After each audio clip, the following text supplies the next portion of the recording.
सभी का स्वागत है, परम परम स्वागत है एपिसोड नंबर 1383 में। तो कैसे हैं सब भेद की आत्माएं, श्रेष्ठ आत्माएं, जागृत आत्माएं। आशा रखता हूं सब बढ़िया होंगे, मस्त होंगे, व्यस्त होंगे। दादाजी के इस यूट्यूब चैनल पर आप सभी का बेहद का परम परम स्वागत है। मैं हूं अनंत और आज हमारे साथ है ज्योति प्रकाश भाई, और बहुत बहुत स्वागत है भाई जी आपका। और आज हम बहुत बढ़िया बात करने वाले हैं। तो भाई, साइंटिस्ट के मन में आध्यात्म के प्रति क्या भाव आते हैं, क्या क्वेश्चन आते हैं, उसी के बारे में बहुत सारे साइंस के क्वेश्चन हम लेने वाले हैं। तो सभी दिव्य आत्माओं का परम परम स्वागत करते हैं। और आज एक बहुत ही सुंदर एपिसोड दोपहर को हमने पॉडकास्ट किया सपने के ऊपर। तो उसको थोड़ा टाइम लगेगा एडिट होके आने में, और तब तक के लिए आज का ये लाइव। अब कल शायद लाइव होगा दोपहर को, या फिर हम रिकॉर्ड करेंगे, ये हम आपको ग्रुप में बता देंगे। तो बहुत ही गजब का आज का एपिसोड शूट हुआ है। तो अब बढ़ते हैं आगे। आज परम शांति दिवस है, आप सभी जानते हैं। आज शनिवार है, तो ज़्यादातर सभी आत्माएं योग युक्त ही रही होंगी, ऐसी आशा रखता हूँ। तो अभी हम जो बात करने वाले हैं, वैज्ञानिक से पूछे जाने वाले कुछ 20 आध्यात्मिक क्वेश्चन।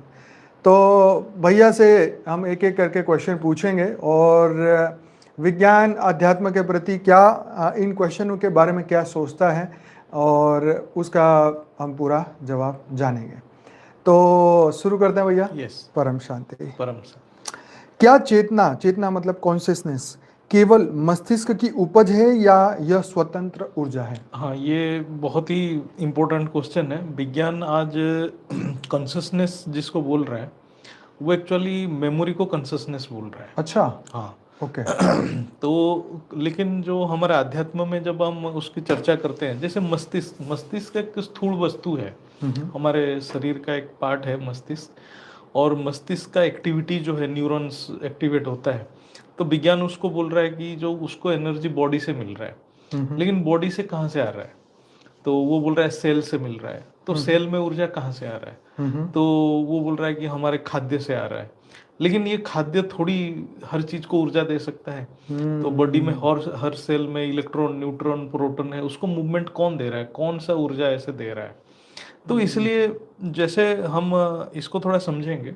मुझे भी कई बार ये कॉन्शियसनेस जो ये इंग्लिश में बोल देते हैं, इसका रियल में विज्ञान क्या समझता है, ये मुझे नहीं पता। हाँ, विज्ञान उसको मेमोरी ही मानता है, जो स्मृति को मानता है। लेकिन स्मृति रहता कहाँ है? जैसे हम इसको थोड़ा हम एक मतलब एक सिमिलैरिटी देखते हैं। जैसे हम एक पेन ड्राइव है, पेन ड्राइव में बहुत सारे डाटा है, लेकिन डाटा तो पड़ा हुआ है। लेकिन हम पेन ड्राइव को जब तक पावर सप्लाई नहीं देते हैं, कंप्यूटर में नहीं लगाते हैं, क्या डाटा है हमें क्या पता। तो ऐसा ही है, जो कॉन्शसनेस है एक डाटा है, मतलब ये जो स्मृति जो बोल रहे हैं वो एक डाटा है। वो डाटा एक्टिव कब होगा? जब चेतन प्रवाह करेगा, जब वो जो प्रकाश प्रवाह करेगा, तभी वो जो है ब्रेन काम करेगा, ब्रेन में न्यूरॉन्स काम करेगा, और उसमें जो डाटा इमर्ज करेगा, वो जो वाइब्रेशंस इमर्ज करेगा, तभी वो ब्रेन फंक्शन करेगा, उस एक पैटर्न में फंक्शन करेगा। इसलिए चेतन स्वतंत्र है, ब्रेन से स्वतंत्र है आध्यात्म के हिसाब से। लेकिन विज्ञान क्या है कि विज्ञान सिर्फ न्यूरॉन्स में ही सीमित कर दिया है अपने जो दायरे को। पर वो तो कहते हैं ना, we are consciousness, we are consciousness. हाँ, कॉन्शियसनेस मतलब मेमोरी बोला कि जो स्मृति था, स्मृति खत्म नहीं होता। लेकिन स्मृति रहता कहाँ है?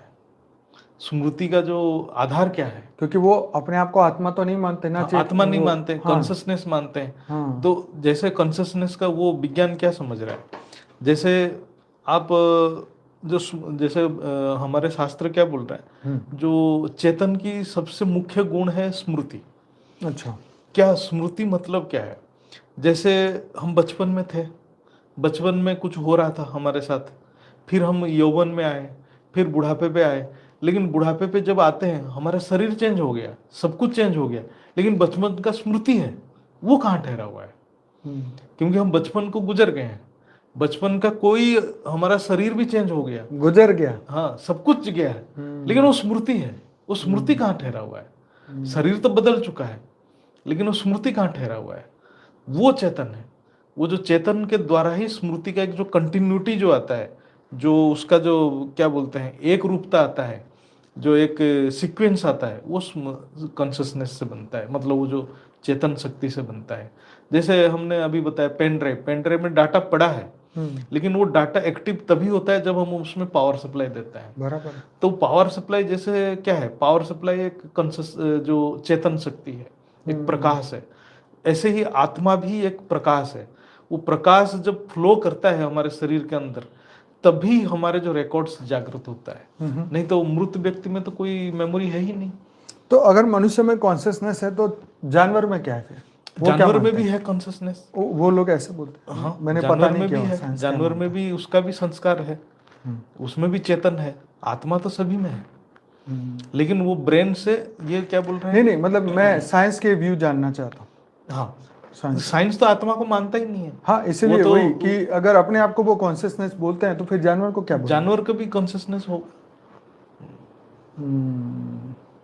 ओके, तो फिर वो इससे आगे मतलब कोई साइंस वालों के पास कॉन्शियसनेस के आगे कॉन्शियसनेस के आगे कोई उनके पास, और रीबर्थ भी नहीं मानते। रीबर्थ को वो तो हर चीज का प्रमाण मानते हैं। तो लेकिन रीबर्थ का प्रमाण कैसे करेंगे?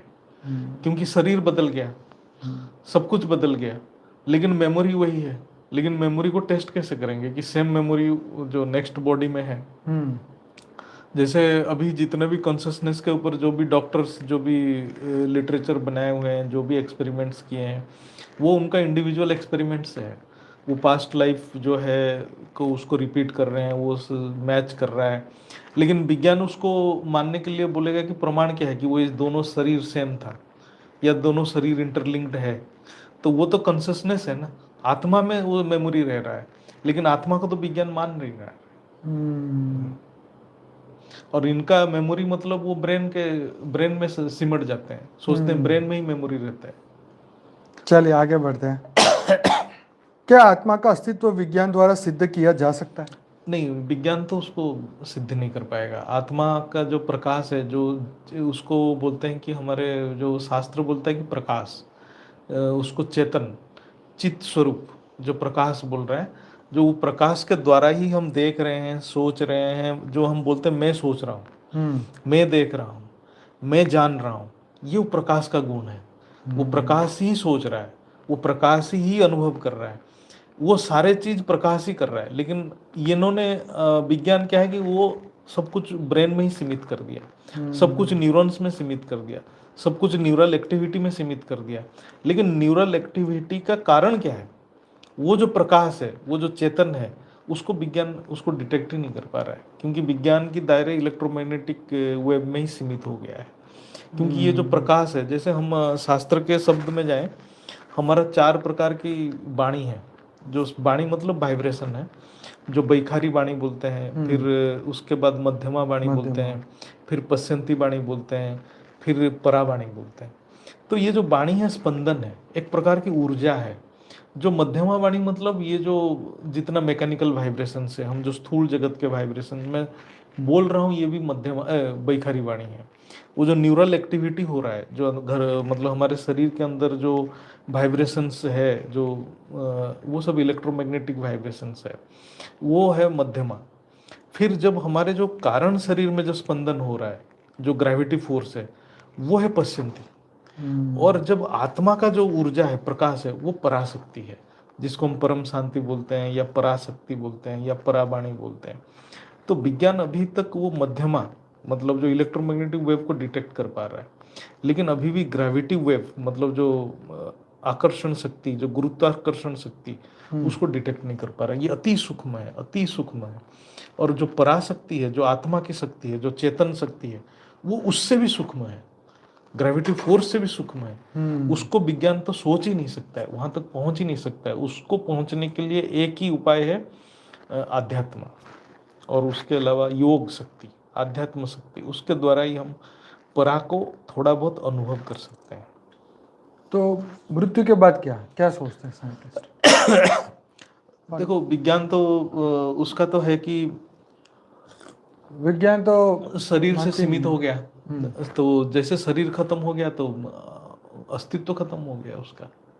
वैसे भी कई धर्मों ने तो मोहर लगा ही दी है कि भाई नहीं होता, इस चक्कर में ज्यादा सोच रहे हैं। सिर्फ सनातन धर्म के अलावा बाकी सब धर्म तो मानते यही ही मानते हैं, एक ही जन्म है। तो क्या पुनर्जन्म मतलब री को वैज्ञानिक तरीके से समझाया जा सकता है? विज्ञान तो समझ नहीं पाएगा नहीं, री को, कभी अभी भी नहीं मानता। अभी भी नहीं मानता। री आत्मा के अस्तित्व को तो वो मानता ही नहीं है। हम्म, जब तक आत्मा के अस्तित्व को नहीं मानेगा हम्म। तब तक वो री को समझ नहीं पाएगा। अच्छा, ये क्वांटम फिजिक्स और वेदांत में बताई चेतना की अवधारणा जुड़ी हुई है क्या? एक्चुअली क्या है कि क्वांटम फिजिक्स तो विज्ञान की ही शब्द है और चेतना है हमारा आध्यात्म की शब्द। बराबर। दोनों जगत अलग अलग है।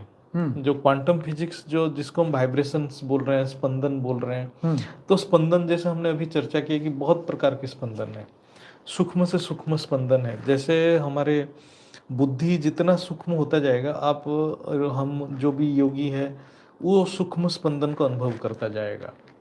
लेकिन विज्ञान की जो इंस्ट्रूमेंट है, जो जो साधन है, वो आज के समय में केवल जो क्या बोलते हैं इलेक्ट्रोमैग्नेटिक स्पंदन को ही वो सेंस कर पा रहा है।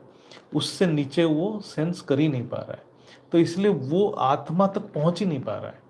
तो इसलिए वो उसके हिसाब से तो मतलब क्या बोलते हैं, मृत्यु के बाद जीवन ही नहीं है, कुछ भी नहीं है।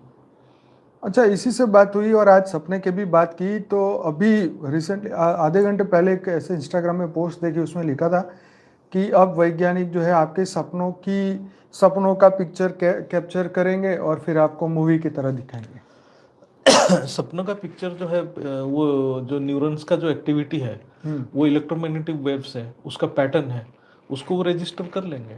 तो ऐसा भी हो सकता है कि हम आंखें बंद करके बैठे और हम जो सोच रहे हैं उसकी मूवी बन, जो देख रहे हैं वो जो सोच रहे हैं उसकी मूवी बन के हाथ में है? ऐसा भी हो क्योंकि सकता सोना है। हो या जागना हो, हाँ, है तो वो बात तो न्यूरॉन्स की एक्टिविटी को स्टडी करेंगे। वो न्यूरॉन के एक्टिविटी से जो पिक्चर बनेगा, हाँ, वो पिक्चर दिखाएंगे, क्योंकि पिक्चर तो उसी से बन रहा है। आपको क्या लगता है, ये सही रिजल्ट होगा या भाई झूठ होगा? हाँ, उसको तो हो सकता है, सही रिजल्ट तो है। होगा उसका, कोई इसमें। तो जैसे हमने कहा कि हम जब समाधि में जाएंगे, मतलब परावाणी के लिए हम तैयारी करेंगे, तो अभी तो उस लेवल पे तो पहुंचा नहीं साइंस की, वही पकड़े। लेकिन अगर साइंस में और तरक्की हो तो शायद वहां तक पहुंच जाए। परा तक तो पहुंच नहीं पहुंच पाएगा। नहीं मैंने एक पाएगा। बहुत अच्छा किताब पढ़ रहा था हाँ, हाँ। कि परा तक तो पहुंचना मुश्किल ही है, असंभव है। पश्यंती मतलब जो ग्रेविटी फोर्स को भी डिटेक्ट कर ले, बहुत बड़ी बात है। और ग्रेविटी फोर्स को भी डिटेक्ट कर लिया साइंस। आप ग्रेविटी फोर्स को कैसे एक लोकल लैंग्वेज में समझाएंगे? लोकल लैंग्वेज में जैसे जो चुंबक के अंदर आता है वही ग्रेविटी, या नहीं, वो? ग्रेविटी फोर्स ये हो गया कि जैसे टाइम स्पेस मैट्रिक्स, जैसे आइंस्टाइन ने बता रहे थे। जैसे क्या है, जो ईथर एलिमेंट्स, जो आकाश तत्व है, आकाश तत्व एक मतलब स्पेस टाइप का है। वो स्पेस भी स्पंदन कर रहा है ना। जैसे हम देखिए, हमारे ब्रह्मांड को देख लेते हैं। हमारे ब्रह्मांड में क्या है कि एक स्पेस में है, बहुत सारे ग्रह घूम रहा है और सूर्य भी घूम रहा, सूर्य भी सेंटर पे है।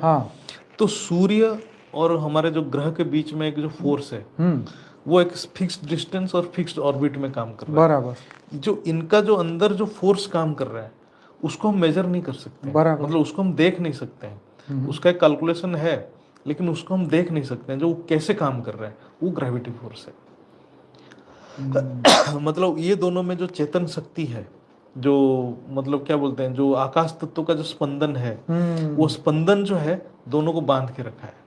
ये भी कहते हैं कि गुरु की ग्रेविटी सबसे ज्यादा है। हाँ, गुरु और ग्रह कोई में भी ऐसे एस्ट्रॉइड पृथ्वी की ओर आ रहा है तो वो अपनी ओर खींच लेता है। हाँ। क्योंकि उसका ग्रेविटी फोर्स ज्यादा है।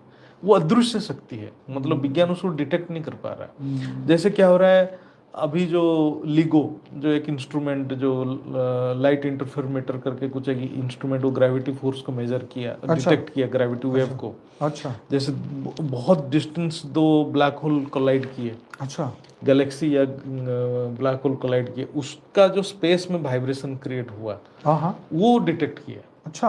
हाँ, तो ये तो हो गया 2016 या कभी डिटेक्ट किया। अच्छा, तो चर्चा नहीं हुआ हमारे कभी। तो वो जो चीज है, वो क्या है कि स्पेस में जो स्पंदन हो रहा है वो अति सूक्ष्म है, अति सूक्ष्म है। उसको डिटेक्ट किया, लेकिन वो डिटेक्ट भी कैसे किया? इलेक्ट्रोमैग्नेटिक वेव के थ्रू डिटेक्ट किया।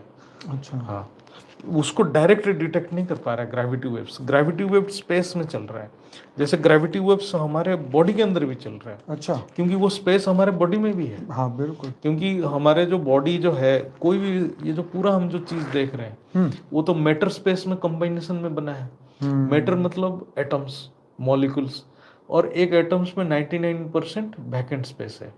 ओनली 1% आपका, वन भी नहीं, 99.99% स्पेस है। ओनली 0.001% उसमें मैटर है।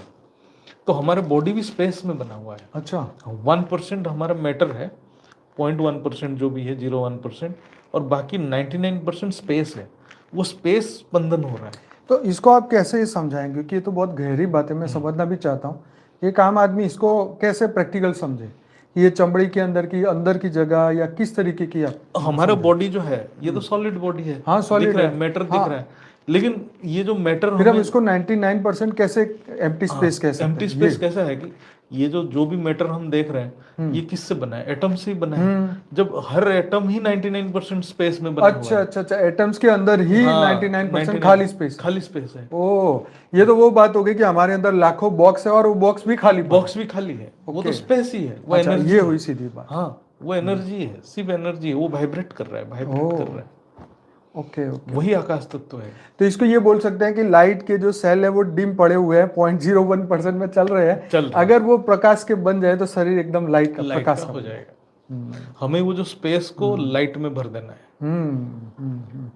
ये मैंने भी एक बार किसी गुरु के इसमें सुना था, आई थिंक वो शिव योग वाले महाराज थे, वो भी ये कह रहे थे, पर मेरे को उस वक्त भी ये बात समझ नहीं आई थी कि ये कैसे, मतलब ऐसे बोल रहे हैं कि वो जो स्पेस, एम्प्टी का स्पेस है। स्पेस का जो स्पंदन हो रहा है, वो स्पेस का स्पंदन के हिसाब से हमारे आकार बन रहा है, हाँ हाँ, हमारे सोच बन रहा है। ओके वही हमारा कारण शरीर है, वो ओके। स्पेस।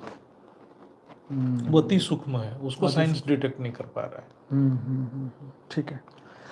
अब आगे बढ़ते हैं ब्रह्मांड की ओर, कि जैसे यूनिवर्स जो है वो अनंत है या उसकी कोई सीमा है, साइंस क्या कहता एक्चुअली है? क्या है कि साइंस के हिसाब से तो वो तो बिग बैंग से सारे क्रिएट हुआ है सब बता रहा है। लेकिन बराबर। हमारे जो शास्त्र के हिसाब से हर यूनिवर्स है या ब्रह्मांड है या गैलेक्सी, उसका स्पेस एक दायरा है, बराबर एक है। सीमा है। बराबर। और हमारे जो क्रिएशन जो हुआ है और विज्ञान की जो क्रिएशन में बहुत डिफरेंस है।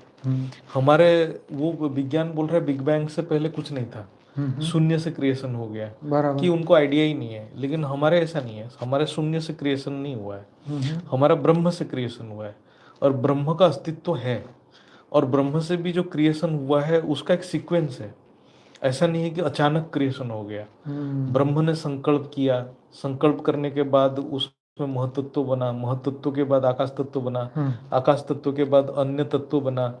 अरे सब एक सीक्वेंस में बना। तो इसलिए हमारा पहले टाइम आया, जैसे संकल्प स्टार्ट हुआ तो टाइम स्टार्ट हो गया। फिर स्पेस बना, स्पेस के अंदर एक सिस्टमेटिक मैनर में क्रिएशन बना, सारे चीजें, सृष्टि बना, प्रकृति बना, रचना बना, रचयिता बना, सारे एक सीक्वेंस में बना। लेकिन विज्ञान के हिसाब से ये सब की कोई कॉन्सेप्ट ही नहीं है। विज्ञान एक बिग बैंग, एक एक्सप्लोजन से सारे क्रिएशन को इमर्ज किया, बोलने लग गया, और क्रिएशन एक शून्य से बना।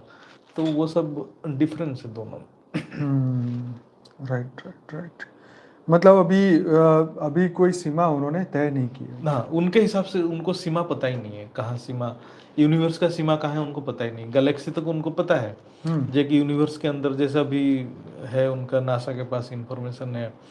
एक गैलेक्सी जो है, कितना स्पेस है, यूनिवर्स, यूनिवर्स के अंदर 800 बिलियन गैलेक्सीज हैं। अच्छा। हाँ, 800 बिलियन नहीं, अभी तो गैलेक्सीज। मैं ऐसा अभी सर्च किया वो चैट जीपीटी में, तो 2 ट्रिलियन गैलेक्सी बता रहा अभी धीरे धीरे जो है। नए जेम्स नए वेब काउंट टेलीस्कोप बढ़ते। आ गया, हाँ। तो और ज़्यादा वो डिटेक्ट करने लग गए हैं। तो इसलिए तो इसलिए वो गैलेक्सी का नंबर भी बढ़ते जा रहा है। तो जैसे पहले था 2016 या समथिंग, वो जो 93 बिलियन लाइट ईयर्स था, उतने स्पेस में 800 बिलियन गैलेक्सीज थे। तो यूनिवर्स का साइज उनको पता नहीं, एज अभी तक पता नहीं है, जो कहाँ तक यूनिवर्स बना हुआ है और कितने गैलेक्सीज हैं, इनको ये भी पता नहीं है। वो तो जितना स्पेस में वो डिटेक्ट कर रहे हैं उतना वो बता रहे हैं। बराबर बराबर। तो मल्टीवर्स की जब अवधारणा क्या आत्मा और अध्यात्म से जुड़ती है? एक्चुअली आत्मा तो एक सीमित है। जैसे हम परमात्मा और आत्मा में डिफरेंस देखें, परमात्मा असीमित है।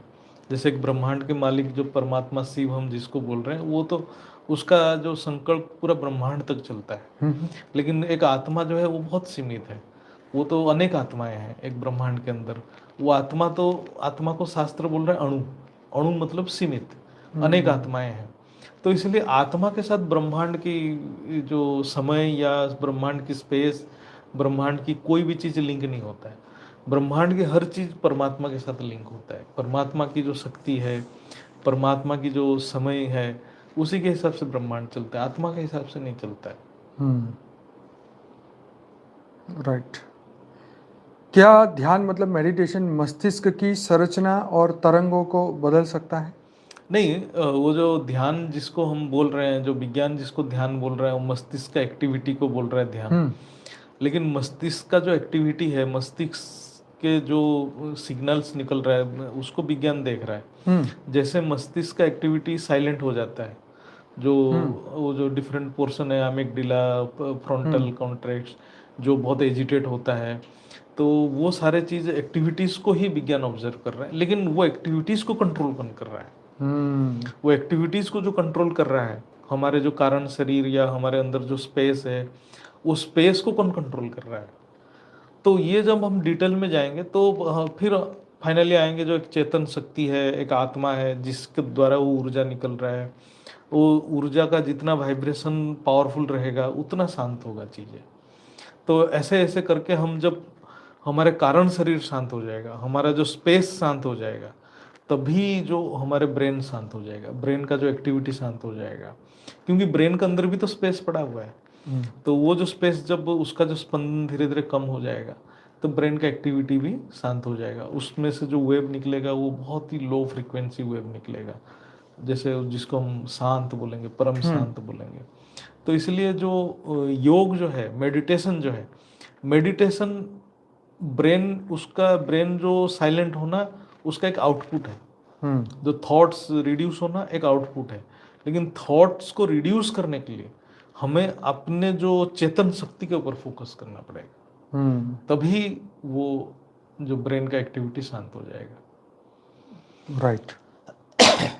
क्या वैज्ञानिक प्रयोगों से आत्मा के अस्तित्व को मापा जा सकता है? नहीं, वो तो वैज्ञानिक तो माप ही नहीं सकते। आत्मा को तो कितना भी कुछ कर ले, माप नहीं सकते।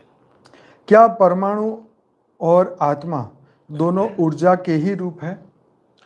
नहीं, परमाणु तो एक जड़ वस्तु है। परमाणु क्या है कि जैसे एटम हम बोलते हैं, एटम को क्या बोलेंगे? एटम एक वस्तु, जितने हम स्थूल द्रव्य देख रहे हैं वो एटम से बना हुआ है। और एटम एक स्थूल द्रव्य भी जड़ वस्तु है, एटम भी एक जड़ वस्तु है, और आत्मा चेतन है। तो हम जैसे एक एटम देखें, एटम के अंदर क्या है, हमने अभी जो चर्चा की कि 99% स्पेस है। तो एटम के अंदर इलेक्ट्रॉन घूम रहा है, प्रोटॉन भी घूम रहा है, और न्यूट्रॉन है सेंटर पे, जिसको हम न्यूक्लियस बोल रहे हैं। न्यूक्लियस इन तीनों को चलाने वाली तो आत्मा की पावर है। हाँ, तो कौन चला रहा है? वो जो चला रहा है, स्पेस चला रहा है। स्पेस में जो स्पंदन हो रहा है, लेकिन वो स्पेस में जो स्पंदन हो रहा है, उसको कौन ऊर्जा दे रहा है? वो चेतन है, वो आत्मा है। इसलिए आत्मा तक विज्ञान नहीं पहुंच पा रहा है। इवन विज्ञान स्पेस को भी नहीं समझ पा रहा है। जिस दिन विज्ञान स्पेस को भी समझ जाएगा, तब वो आत्मा को इमेजिन कर सकता है। अभी वो आत्मा की कल्पना भी नहीं कर पा रहा है विज्ञान। क्या प्रार्थना और सकारात्मक वाइब्रेशन वास्तव में पदार्थ पर असर डालते हैं? हाँ, ये डाल सकते हैं। जैसे प्रार्थना हो या सकारात्मक वाइब्रेशन है। वाइब्रेशन मतलब हम इसको बोलेंगे संकल्प। आत्मा की संकल्प जो है, कोई आत्मा की संकल्प होना चाहिए। जब आत्मा की संकल्प होगा, पॉजिटिव संकल्प होगा, एक स्पंदन होगा, वो किसी भी जड़ वस्तु के ऊपर भी जाएगा। तो जड़ वस्तु के अंदर स्पेस है, वो स्पेस को इफेक्ट करेगा, स्पेस को, स्पंदन को इफेक्ट करेगा। तो स्पेस का स्पंदन को इफेक्ट करेगा तो मैटर को भी इफेक्ट करेगा। जैसे हम वो जो वाटर हैज मेमोरी बोल रहे हैं, तो एक वाटर में क्या है, एटम्स बना हुआ है। वो एटम्स का एक कॉन्फ़िगरेशन है, अरेंज होके बना हुआ है। जब हम संकल्प कर रहे हैं, वो संकल्प, वो वाइब्रेशन, हमारा सोच एक स्पंदन है, वो स्पेस में जा रहा है, स्पेस को हिला रहा है। इसके अंदर भी स्पेस है, ये स्पेस को भी हिला रहा है। तो जैसे स्पेस को हिलाएगा तो एटॉम्स का रीअरेंजमेंट हो जाएगा। तो इसलिए वो हमारा स्पंदन, हमारा सोच, हमारा प्रेयर, इसको प्रेयर भी बोलेंगे, लेकिन उसको ज्ञान के हिसाब से बोलेंगे संकल्प। जैसे हम परमात्मा को ध्यान में रख के कोई भी प्रे करते हैं तो एक संकल्प कर रहे हैं। तो वो संकल्प की जो स्पंदन है, वो स्पंदन जड़ वस्तु को भी अफेक्ट करेगा। ओके। डीएनए में केवल शरीर ही नहीं बल्कि आध्यात्मिक जानकारी भी होती है, वो क्या है? एक्चुअली डीएनए, जो विज्ञान जिस डीएनए के ऊपर रिसर्च कर रहा है वो तो स्थूल डीएनए का रिसर्च कर रहा है। लेकिन हम जब आध्यात्म की बात कर रहे हैं तो हम उसको एक वाइब्रेशन मानेंगे, जो स्पंदन मांगेंगे। तो जैसे कारण शरीर है, हमारा कारण शरीर मतलब स्पेस है, हमारे अंदर जो आकाश तत्व है वो भी एक पर्टिकुलर फ्रीक्वेंसी में वाइब्रेट कर रहा है। यदि हम किसी का कारण शरीर का स्पंदन का वाइब्रेशन का फ्रीक्वेंसी को जान लेंगे तो वो आत्मा क्या सोच रहा है हम जान सकते हैं। उसका जो सोचने का पैटर्न हमें पता चल जाएगा। तो वो आत्मा का डीएनए है। जो आत्मा का डीएनए क्या है? अंतकरण।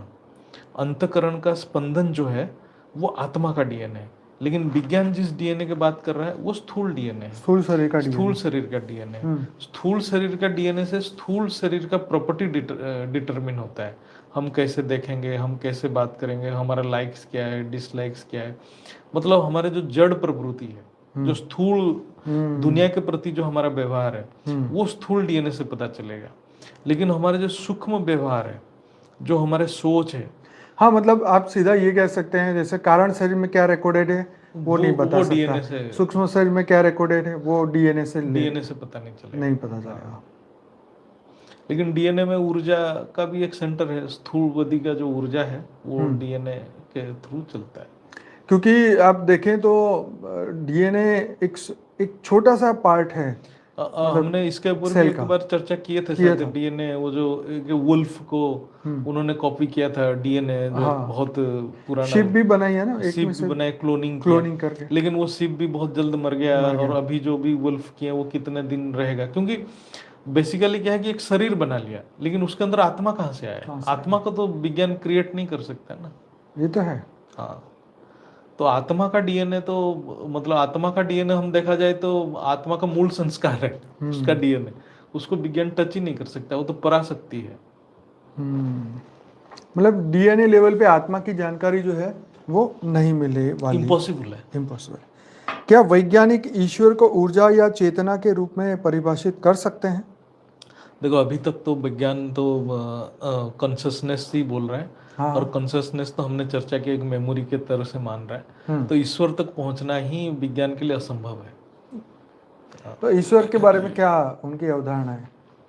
ईश्वर को भी वो एक मतलब शक्ति मान रहे हैं। विज्ञान तो मान ही नहीं रहा है, ईश्वर को मान ही नहीं रहा है। गॉड पार्टिकल कुछ साइंटिस्टों ने बोल दिया, ऊर्जा के बारे में सोच रहा है ना। एक्चुअली क्या है कि जब हम आध्यात्म में जाते हैं, आध्यात्म में दो जगत रहता है, एक तो व्यक्त जगत, एक है अव्यक्त जगत। विज्ञान के दायरे व्यक्त जगत में है और व्यक्त जगत परिवर्तनशील है। और परिवर्तनशील को वो उसके अंदर भगवान को हम ढूंढेंगे तो भगवान नहीं मिलने वाले। और भगवान को हम ये जो हम क्वांटम एनर्जी बोल रहे हैं, क्वांटम फिजिक्स बोल रहे हैं, जहाँ अनसर्टेनिटी बहुत है, अनिश्चितता बहुत है, वो इसलिए अनिश्चितता बहुत है कि परिवर्तनशील है, वो वाइब्रेशन हर वक्त चेंज हो रहा है। तो इसलिए, लेकिन वो परमात्मा की ऊर्जा तो स्थिर है। वो जो अव्यक्त जगत है वो स्थिर है, वो प्रकाशमय है, वहां तक विज्ञान पहुंच ही नहीं सकता है। इसलिए ईश्वर का परिभाषा तो विज्ञान के दायरे से बाहर ही है। विज्ञान उसके बारे में कभी सोच ही नहीं सकता है। और इवन आज भी जो विज्ञान जो इन्फानाइट क्रिएशंस को देख रहा है, इन्फानाइट गैलेक्सीज, यूनिवर्स को देख रहा है, ये भी एक प्रकार की दृश्य ही है, जड़ वस्तु ही है, क्रिएशन है, क्रिएटर को नहीं देख पा रहा है। सोचता तो होगा कि कोई तो है बनाने वाला, पर भले जवाब नहीं है उनके पास। वो विज्ञान की लिमिटेशन से प्रमाण और परमात्मा की लिमिटेशन से कि वो स्थूल जगत में वो प्रत्यक्ष नहीं हो सकते हैं। टाइम मतलब समय, क्या रैखिक है या आत्मा समय से परे है? आत्मा तो समय से परे नहीं है। जो समय है, जैसे ब्रह्मांड की समय है, महाब्रह्मांड की समय है, गैलेक्सी का समय है, वो उनका समय उनके रचयिता के हिसाब से चलता है। जैसे ब्रह्मांड के समय शिव के हिसाब से चलेगा, महाब्रह्मांड के समय महाब्रह्मांड महाशिव के हिसाब से चलेगा। बराबर। लेकिन आत्मा का जो समय है वो तो लिमिटेड है। वो आत्मा जहाँ क्रिएट हुआ है, जितने ऊर्जा पे क्रिएट हुआ है, फिर वो आत्मा की यात्रा रहता है। आत्मा यात्रा के समय आत्मा की ऊर्जा भी क्षय हो जाता है। तो जैसे जैसे ऊर्जा क्षय हो जाता है, आत्मा अनेक योनि में चला जाता है। और आत्मा, कोई आत्मा का समय कल्प प्रलय तक है, कोई आत्मा का समय महाकल्प प्रलय तक है। तो इस हिसाब से आत्मा का समय एक बहुत लिमिटेड है।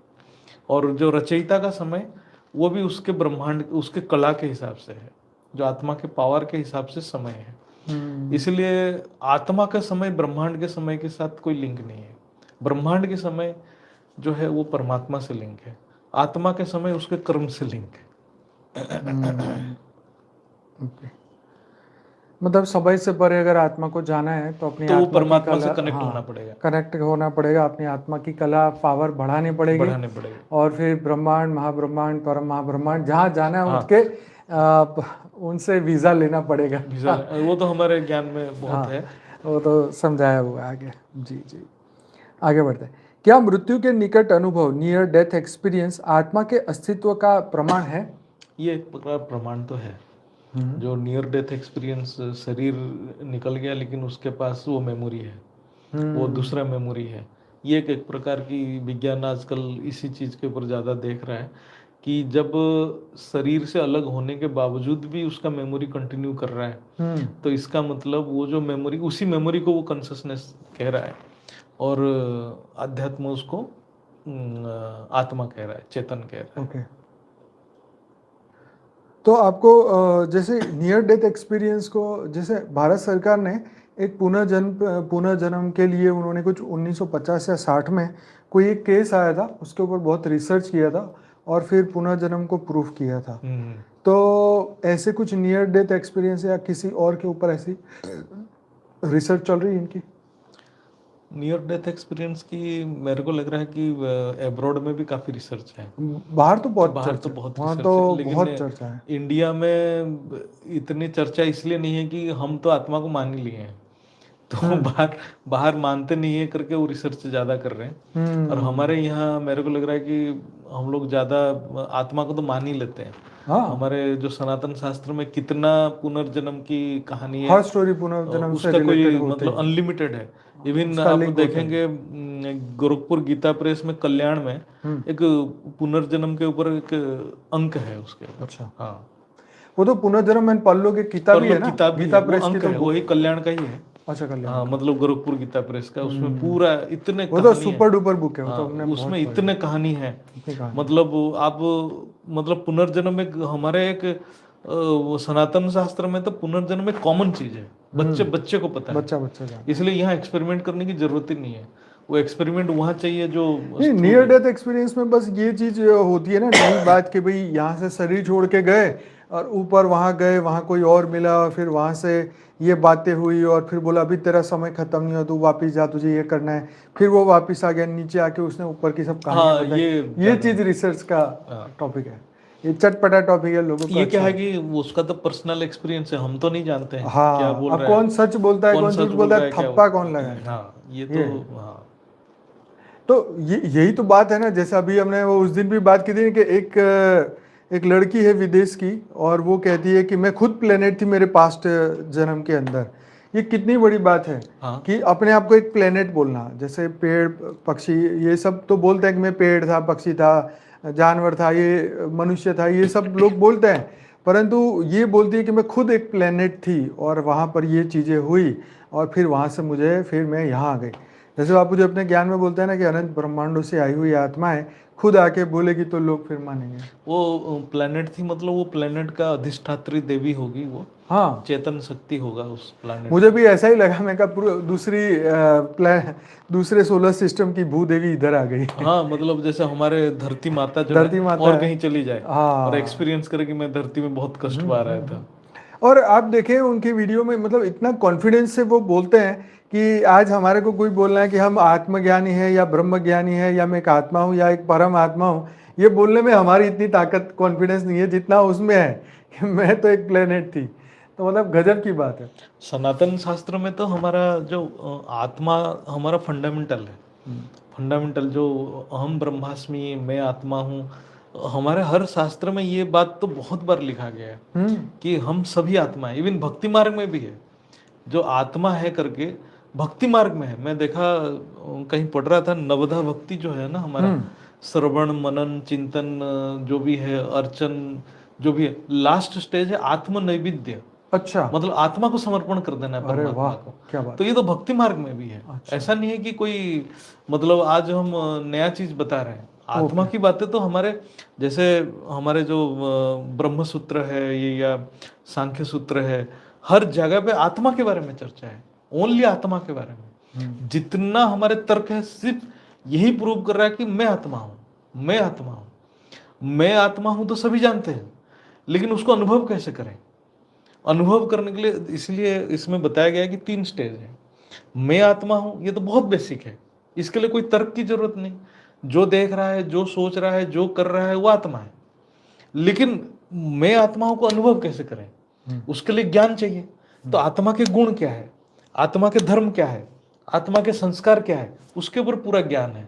वो हमारे वेद शास्त्र में है। फिर पहले स्टेज हो गया मैं आत्मा हूं, दूसरा स्टेज हो गया आत्मा के गुण ज्ञान को अनुभव करना, लास्ट स्टेज है कि आत्म साक्षात्कार होना। ये जब 2 स्टेज क्रॉस करेंगे, लास्ट स्टेज तक पहुंचेंगे, साक्षात्कार, आत्मा को डायरेक्ट अनुभव करना, वो अंतिम पुरुषार्थ है। जब वो अनुभूति हो गया, उसी को हमारे जो शास्त्र बोल रहे हैं मोक्ष प्राप्ति हो गया। एक जगह पर सुना मैंने कि जैसे कोई कह रहा था कि मैं तो नहीं मानता मैं आत्मा हूँ ये, तो कहता है चल ठीक है, तो बता तेरी खोपड़ी में गुस्सा आया कहाँ से आया, हाँ, तेरे को काम आया कहाँ से आया, क्रोध आया कहाँ से आया, मोह आया कहाँ से आया, है तुम्हारे अंदर जो ये भाव पैदा हुए कहाँ से आया, है। तो ये कोई तो ऐसा सोर्स है ना जहाँ से ये सब चीजें पैदा नहीं, मतलब वो जो जो बोल रहे हैं, मैं तुम जो सोच रहे हो वो सोच कहाँ से आया, वो तो बताओ। वो तो बताओ। वो तो आप बता नहीं पा रहे हो। वो क्या ब्रेन अपने आप सोच निकाल रहा है? क्यों? तब लेटेस्ट ब्रेन सोच निकालता है, तो हर आत्मा हर ब्रेन सेम ही सोच निकालता है, क्यों बराबर डिफरेंट है, सोच निकल बराबर। रहा है? हर व्यक्ति इंटेलिजेंट होता है तो 100% होता है। 100% सभी सेम हो जाते हैं ना। तो सबके अंदर ही क्यों ये जैसे हम असमानता है। जैसे जड़ और चेतन में डिफरेंस क्या है? जैसे जड़ है, जल जड़ है, तो आप कहीं भी जाओगे जल तो ठंडा ही रहता है। अब हम कहीं देखें कि कहीं जल सॉलिड है, कहीं जल लिक्विड है, लिक्विड ही है। तो ऐसे हमारा ब्रेन भी तो ऐसे ही है ना, सभी सेम होना चाहिए, लेकिन सबका अलग अलग सोच है। वो सोच कहाँ से आ रहा है? सबके अपने विचार, सबके हाँ, अपनी सोच। तो ये है कि भाई आत्मा के अस्तित्व को, आत्मा को मैं शरीर नहीं परंतु एक आत्मा हूँ, ये मानने से हमारे बहुत सारे संशयों का नाश होता है और आत्मा की शक्तियों का विकास होता है। क्योंकि आत्मा के स्वरूप को ही जानने का आपको प्रयत्न करना चाहिए। ये सब भावों को तो हमने बहुत जान लिया, भाव शून्य होने का भी बहुत सीख लिया, ये अच्छा है बुरा है ये भी हमने बहुत सुन लिया समझ लिया, लेकिन आत्मा के वास्तविक जो कैरेक्टर है वो जानने के बाद ही इंसान जीवन मुक्त हो सकता है। क्योंकि उससे ही आपको पता चलेगा कि मैं वास्तव में पहले क्या था, कौन था, और अभी तो चलो मनुष्य रूप में हूँ, परंतु मेरा वास्तविक स्वरूप तो एक अलग ही है जो हमारे शास्त्रों में बताया। तो आत्मज्ञान इसीलिए ही बहुत जरूरी है, जिसके द्वारा आप कई संशयों से मुक्त हो जाओगे, कई दुखों का अंत हो जाएगा, कई कितनी जन्मों की जो क्वेश्चन अंदर छुपे हैं वो सब खत्म हो जाएगा। एक्चुअली क्या है कि 2 जगत है, मतलब हमें हर वक्त समझना चाहिए। एक है व्यक्त जगत और एक अव्यक्त जगत। आत्मा की जगत है अव्यक्त, उसके पढ़ाई अलग है, व्यक्त जगत की पढ़ाई अलग है। व्यक्त जगत हम जो भौतिक विज्ञान जो जो विज्ञान है वो व्यक्त जगत की पढ़ाई है। जितना बुद्धि हम व्यक्त जगत में लगाएंगे हमारा बुद्धि जड़त्व की ओर चला जाएगा। जितना बुद्धि हम अव्यक्त जगत की ओर लेके जाएंगे, जिसको हम ब्रह्म विद्या कह रहे हैं, उतना हमारा बुद्धि चेतनत्व का अनुभव करेगा। और हम जो आज इतना जड़ की ओर पढ़ाई बढ़ा चुके हैं, इसलिए हम चेतन को मानने के लिए तैयार नहीं है, क्योंकि हमारा बुद्धि जड़ का अनुभव ज्यादा कर रहा है, चेतन को नहीं कर पा रहा है। ओके, तो ये थी नियर डेथ एक्सपीरियंस की बात। अब बात करते हैं, क्या विज्ञान कभी आत्मा की यात्रा मतलब सोल जर्नी को ट्रैक कर पाएगा? विज्ञान तो कभी नहीं कर पाएगा। आत्मा को तो वो समझ ही नहीं पा रहा है, तो क्या ट्रैक करेगा? ये बात सच है। विज्ञान ये थोड़ा बहुत चीज़ों को थोड़ा बहुत अनुभव कर रहा है, जैसे नियर डेथ एक्सपीरियंस, वो भी और किसी का एक्सपीरियंस है, वो विज्ञान भी उस किसी और की एक्सपीरियंस है, experience। उसको विज्ञान प्रूव भी नहीं कर पा रहा है। इसलिए विज्ञान के पास, विज्ञान तो पूरा जड़ जगत की पढ़ाई है। जड़ जगत में वो कुछ भी नहीं कर सकता है, आत्मा को तो इसलिए अनुभव। जैसे कुछ चीजों को तर्क से जाना जाता है ना, तो जैसे शास्त्र में लिखा ना कि ब्रह्म को तर्क से जाना जा सकता है, सहायक हो सकते हैं, हाँ, ऐसे ही आत्मा को जानने में भी यही सहायक तर्क हो सकता है कि वो मैं हूँ जो ये सब नहीं है। एक्चुअली शास्त्र के हिसाब से 3 प्रकार के प्रमाण हैं। हम्म। 3 या एक है प्रत्यक्ष प्रमाण, एक है अनुमान प्रमाण, तीसरा है शब्द प्रमाण। हम्म। तो अनुमान प्रमाण के साथ और एक उपमा प्रमाण भी बोलते हैं। हाँ। 4 प्रकार के प्रमाण हैं। हम्म। तो प्रत्यक्ष प्रमाण इंद्रियों से होता है, हम्म। अनुमान प्रमाण बुद्धि से होता है। हम्म। उपमा और अनुमान दोनों सेम है, हम्म। वो बुद्धि से किया जाता है। उपमा मतलब कंपैरिजन करके हम एक चीज को समझते हैं। हाँ, कहते हैं कि इस चीज की उपमा हाँ, देता हूँ मैं। हाँ, अनुमान मतलब हम बुद्धि से मनन करते हैं, फिर हम्म। उस चीज को तर्क से समझते हैं। हम्म। और चौथा है शब्द प्रमाण। शब्द प्रमाण मतलब जिसके बारे में कोई जानता ही नहीं है, हम्म। तब हम एक अनुभवी का शब्द को पकड़ते हैं, जो अनुभव कर चुका है उसको सच मानते हैं। जैसे वेद शास्त्र में जो लिखा है उसको शब्द प्रमाण माना गया है, क्योंकि आत्मा शब्द प्रमाण से ही आप समझ सकते हैं, या अनुमान प्रमाण से, बुद्धि से समझ सकते हैं। आत्मा इंद्रियों से नहीं समझा जा सकता है, उसका प्रत्यक्ष प्रमाण नहीं हो सकता है।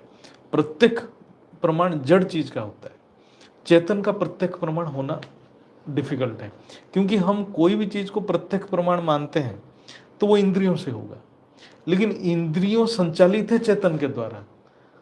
जो चेतन से संचालित है वो चेतन को कैसे जानेगा? वो चेतन के अलावा बाकी चीजों को अनुभव करेगा। वो अनुभव करने का माध्यम ही चेतन है, आत्मा ही अनुभव कर रहा है। आत्मा आत्मा को कैसे अनुभव करेगा? डायरेक्ट नहीं कर सकता है। इसलिए प्रत्यक्ष प्रमाण जो है वो जड़ वस्तु का होता है।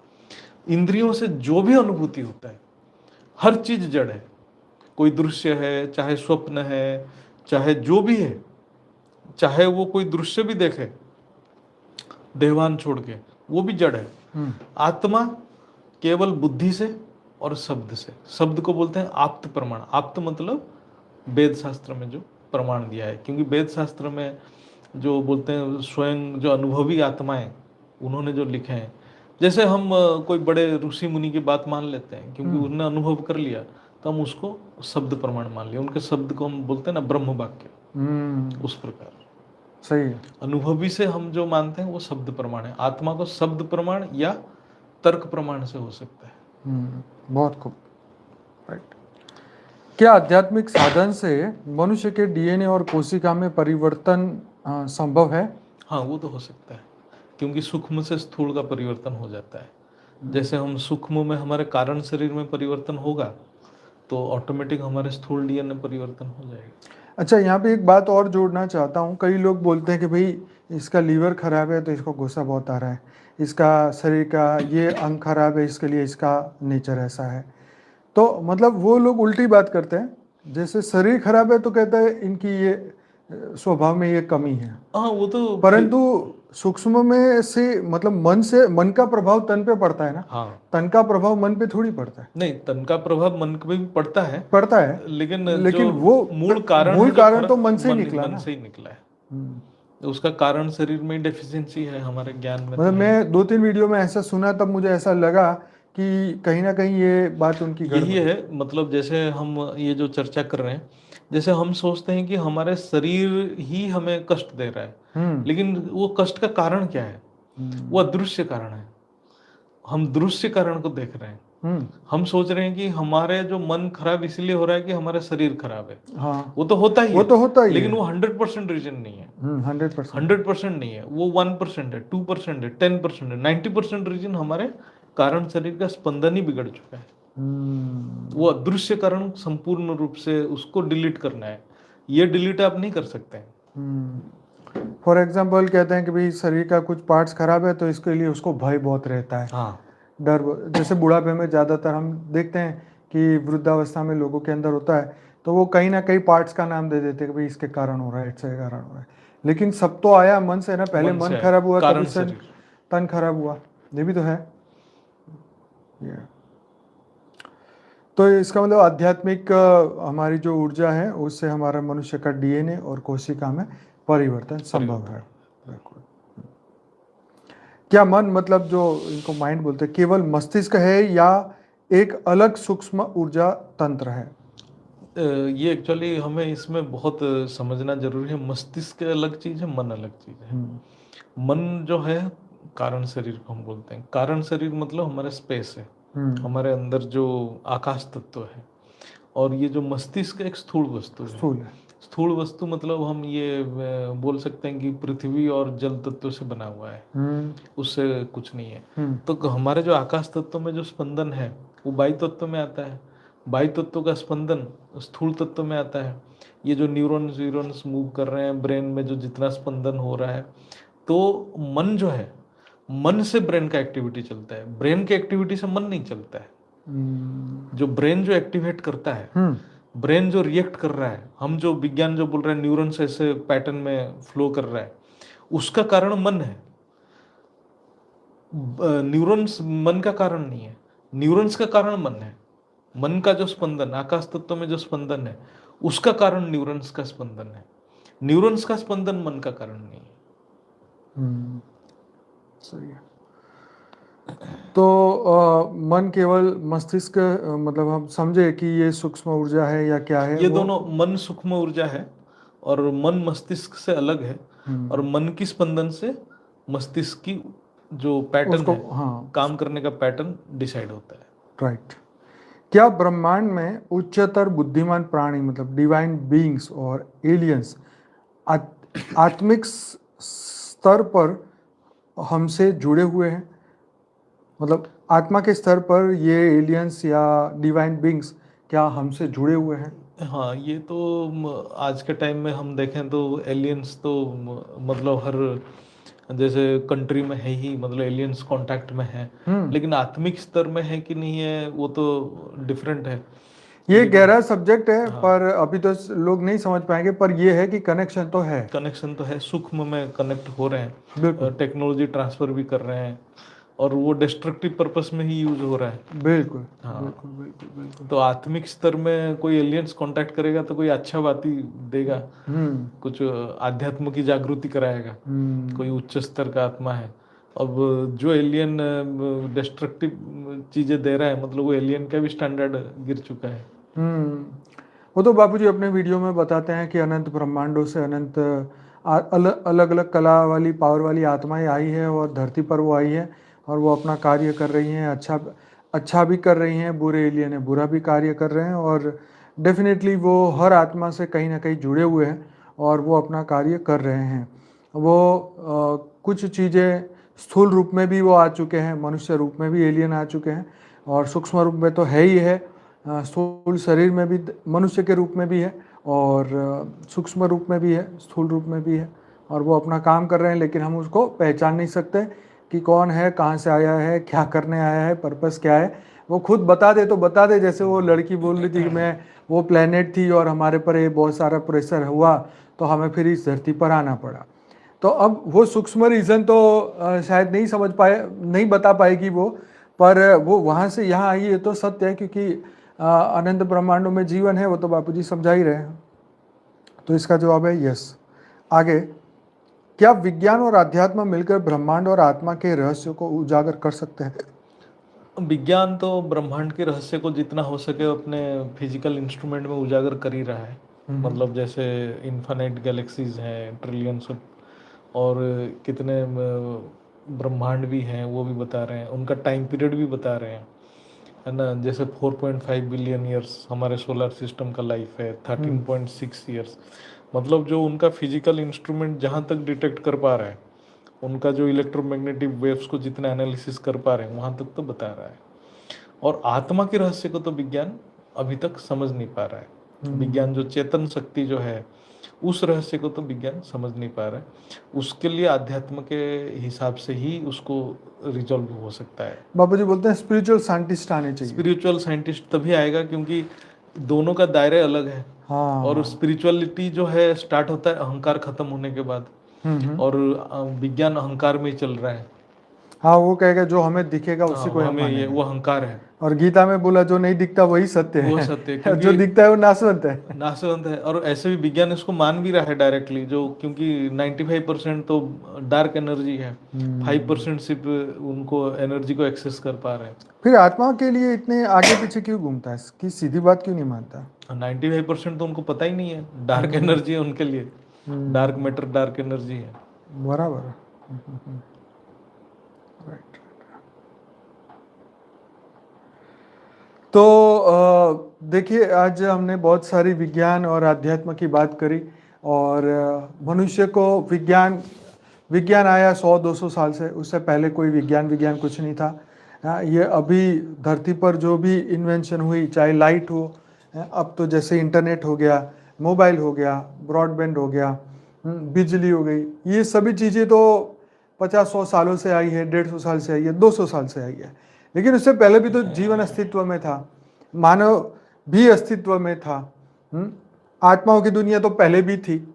निराकारी, बापूजी तो बोलते हैं ना कि निराकारी दुनिया वो आकारी दुनिया में कन्वर्ट हुई, और आकारी दुनिया फिर साकारी दुनिया में कन्वर्ट हुई। और धरती का इतिहास तो कोई 5-10-20 हजार साल का भी नहीं, यहाँ तो 400 करोड़ साल पहले सृष्टि बनी, ऐसा साइंस भी मानती है।